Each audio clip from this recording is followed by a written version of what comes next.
Halo semuanya, nama saya Arvin. Kami dari kelompok 6, mata kuliah Operating System.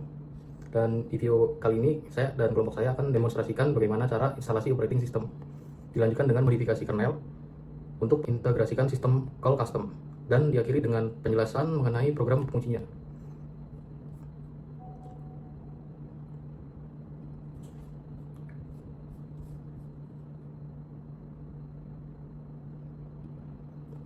Oke, jadi pertama kali kita buka VirtualBox, lalu download macOS Apple Silicon Host.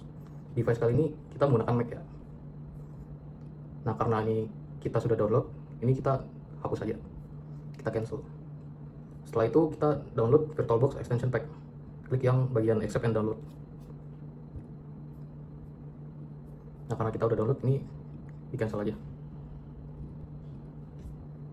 Setelah itu kita buka website Kali Linux untuk menginstal ISO untuk VirtualBox-nya. Yang pertama kita lakukan adalah pencet Apple Silicon, lalu download ISO installernya. Karena kita juga udah download, makanya kita cancel aja. Setelah itu downloadnya masuk ke bagian Finder di download. Di sini kita buka yang VirtualBox Mac OS ARM 64 MB. Setelah itu double klik icon ini. Di sini kita continue aja. Install for all users of this computer. Install. Nah, untuk passwordnya,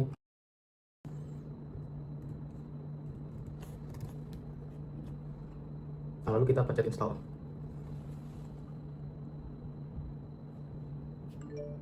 Jika sudah, tinggal close saja. Kalau ini opsional mau move to trash atau enggak.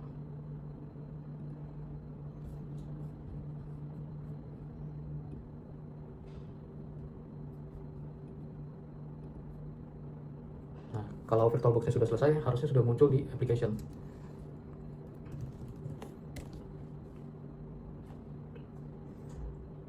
Nah, untuk setup Kali Linux-nya bakal dijelaskan oleh Farel. Halo teman-teman, nama saya Muhammad Farel. Saya akan melanjutkan apa yang Arvin jelaskan tadi setelah di-download. Sekarang kita buka VirtualBox yang sudah di-download. Nah, setelah itu kita bikin new.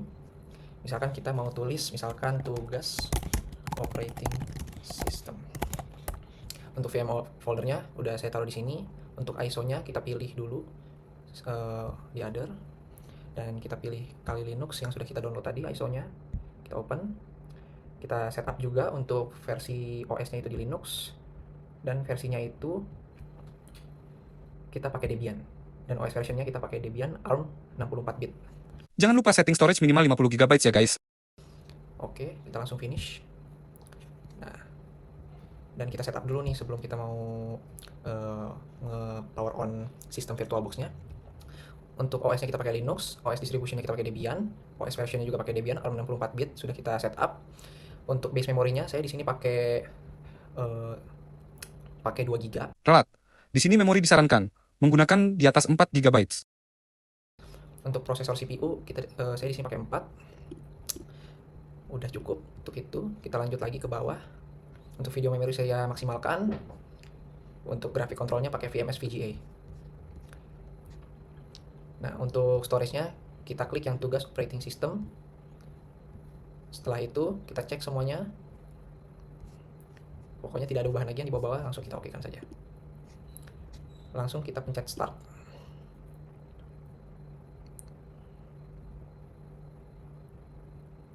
Oke, di sini tugas operating system kita yang sudah kita buat filenya sudah terbuka. Sekarang kita pilih, kita klik bawah dan graphic install. Menunggu loading. Kita pilih English.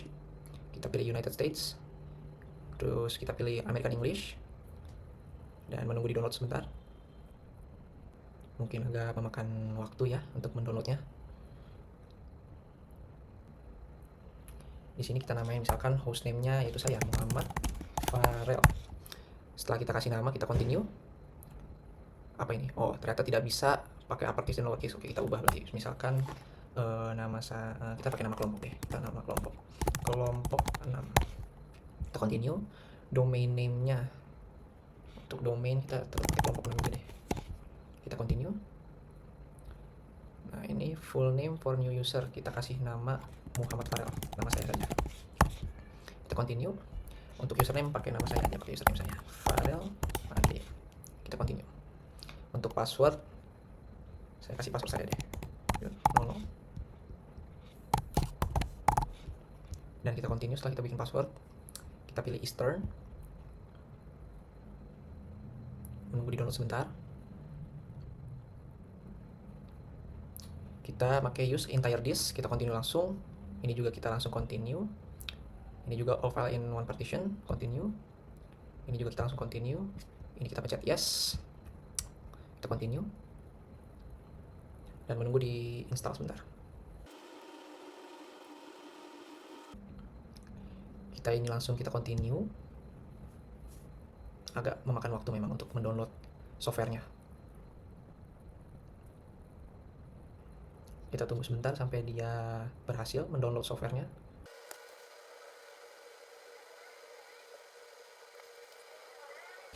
Oke, kita lanjut karena kita sudah selesai untuk mendownload si softwarenya. Kita langsung continue buat ngeribut. Nah, ini lagi proses start boot lagi si VirtualBox-nya. Nah, dia lagi ngebut nih. Kita akan menunggu dia loading. Nah, dan sekarang kita masukkan username dan password yang sudah kita bikin tadi. Misalkan nama saya tadi Farel lagi. Kita masukin passwordnya. Kita login. Nah, dan kita sudah masuk di software Linux yang telah kita download softwarenya. Kita akan lanjut ke custom terminal untuk mengcoding sesuai soal yang telah diberikan.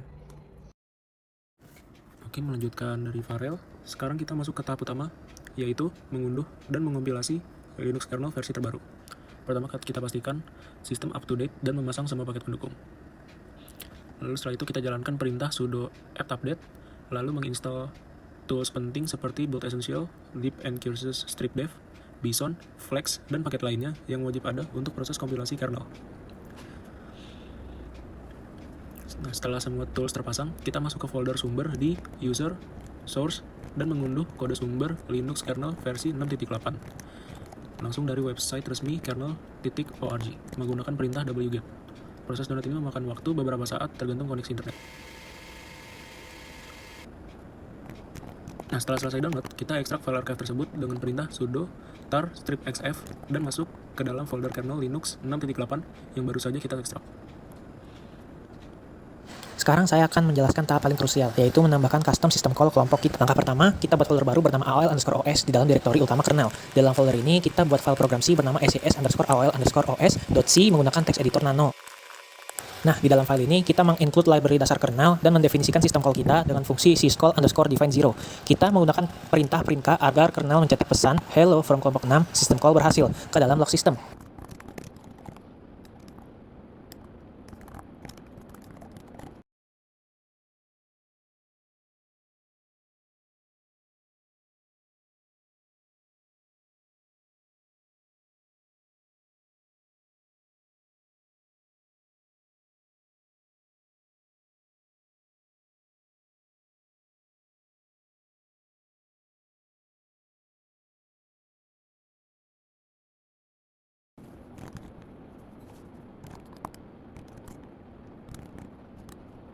Agar file C tadi ikut dikompil, kita buat make file lokal di dalam folder AOL_OS dengan perintah sederhana. opj -y2 sama dengan ses_aol_os.o.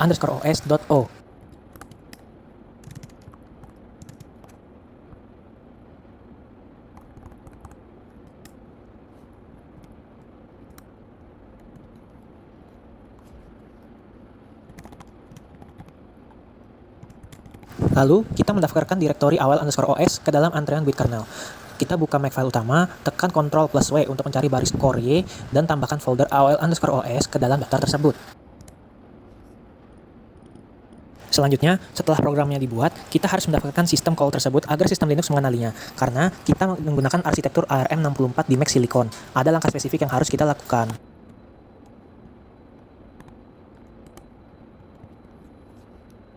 Pertama, kita buka file registrasi utama yaitu include/uap/asm-generic/uni.std.h. Kita cari baris paling bawah, lalu kita daftarkan sistem call baru kita dengan nomor urut yang kosong. Di sini, kita menggunakan nomor 462 dan mendefinisikan makro underscore syscall.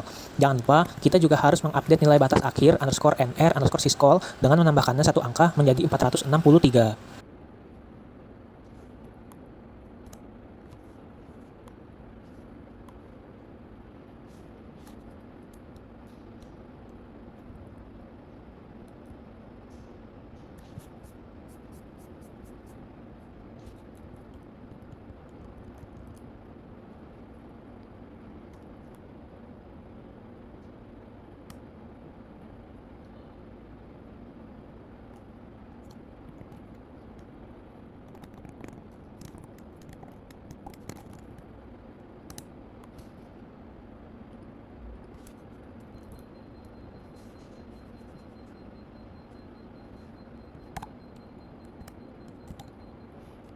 Selanjutnya, kita deklarasikan fungsi tersebut di file header utama include/linux/syscall.h. Di bagian paling bawah file ini, tepat sebelum perintah hashtag #nif, kita tambahkan baris async case long sys underscore aol underscore os.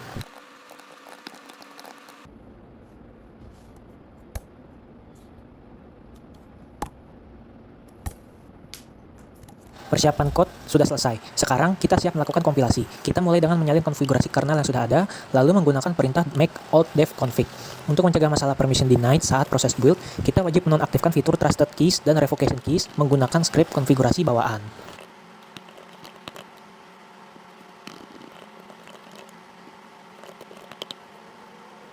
Dan inilah tahap terberatnya. Kita jalankan perintah kompilasi menggunakan sudo make strip d2. Kami menggunakan parameter strip d2 untuk membatasi proses menggunakan 2 core CPU. Hal ini kami lakukan agar memori dan penyimpanan virtual tidak cepat penuh yang sering menyebabkan notifikasi error no space left on device.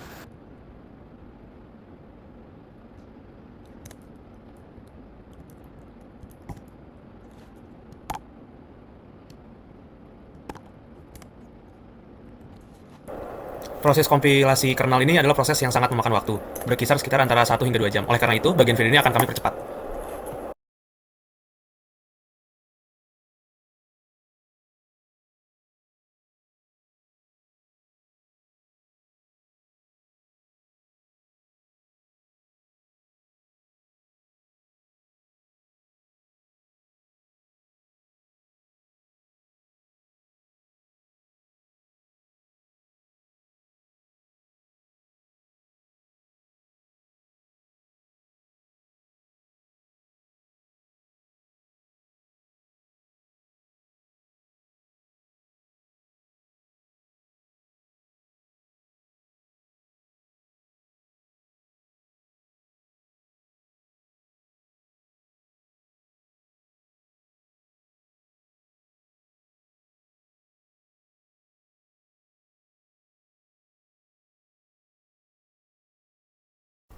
Oke, proses kompilasi inti sistem berhasil. Langkah selanjutnya adalah menginstal semua modul driver yang baru saja dibuat dengan perintah sudo make module install. Proses ini juga akan memakan sedikit waktu karena sistem melakukan kompresi dan saingin pada ribuan file data keras.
Setelah modul terinstall, eksekusi tahap akhir yaitu mendaftarkan kernel ke bootloader sistem dengan perintah sudo make install. Sekarang, kernel modifikasi kita secara resmi telah terpasang. Langkah selanjutnya adalah mereboot sistem agar perubahan ini bisa aktif.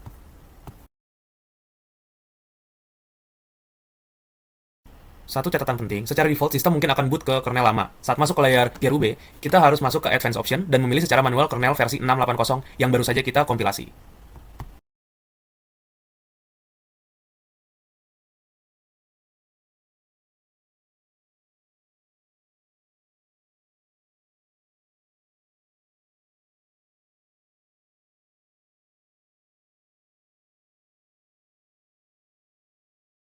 Untuk membuktikan sistem call kita bekerja, kita buat program penguji sederhana menggunakan bahasa C.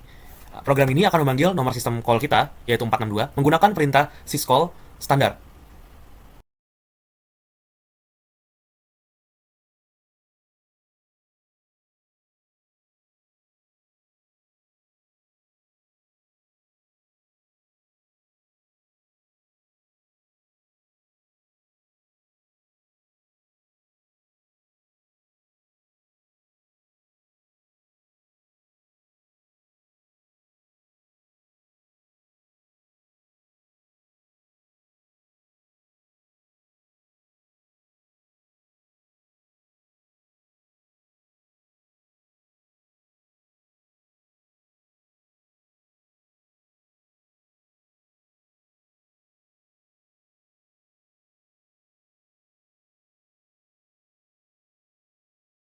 Sekarang saya akan mengakhiri presentasi ini dengan tahap testing. Yang pertama kita lakukan itu verifikasi dulu menggunakan UNAME-R. Nah, sekarang udah terlihat jelas udah 680 di kernel kita. Lalu kita akan compile coding C kita yang sebelumnya kita bikin menggunakan GCC.